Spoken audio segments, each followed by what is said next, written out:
In this ayah, there is a number of points we need to cover. The first is that this religion has, again, the wasatiyya of this religion between the exaggeration of al-Yahud wa Nasara, the Jews and the Christians. As for the Jews, they did not stay and sleep in the same bed as their wife at that time of the month. And they don't stay with her at all. They don't go near to her at that time. And as for the Christians, they don't care about it. And they didn't refrain from intimacy or anything else. As for the Muslims, they came with mukhalafatu ashab al-jahim, being different from the people of the fire.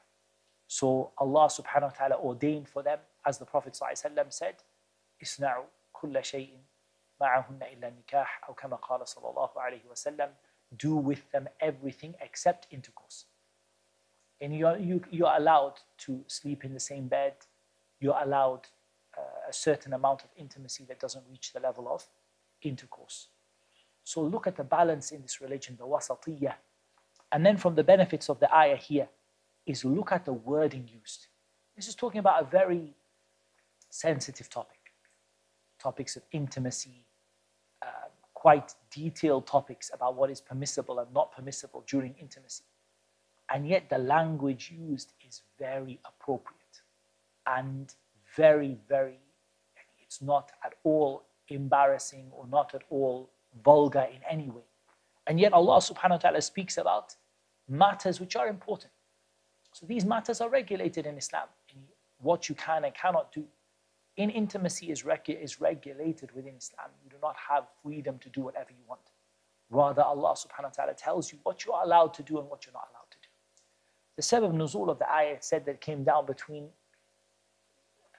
two of the Sahaba, a male and female from the Sahaba, who married. One was from Mecca and one from Medina.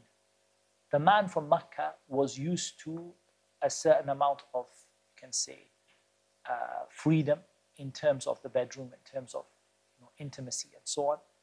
And they would not mind in which position they were.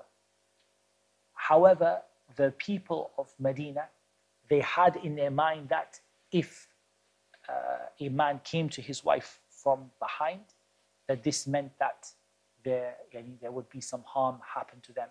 And Allah subhanahu wa ta'ala revealed that your women are a place of cultivation. The place of cultivation is the place from which the child comes.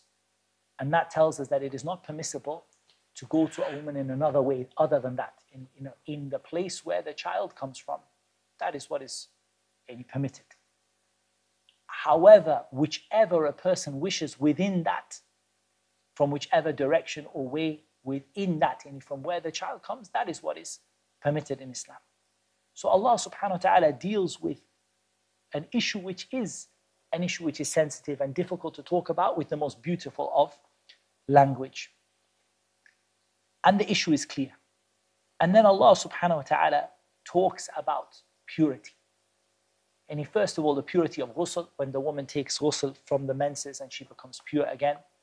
And the purity that Allah subhanahu wa ta'ala loves the people who turn to Allah in repentance and the people who purify themselves. And that is general, it's not specific to the topic. And generally, Allah loves the people who purify themselves in every single way.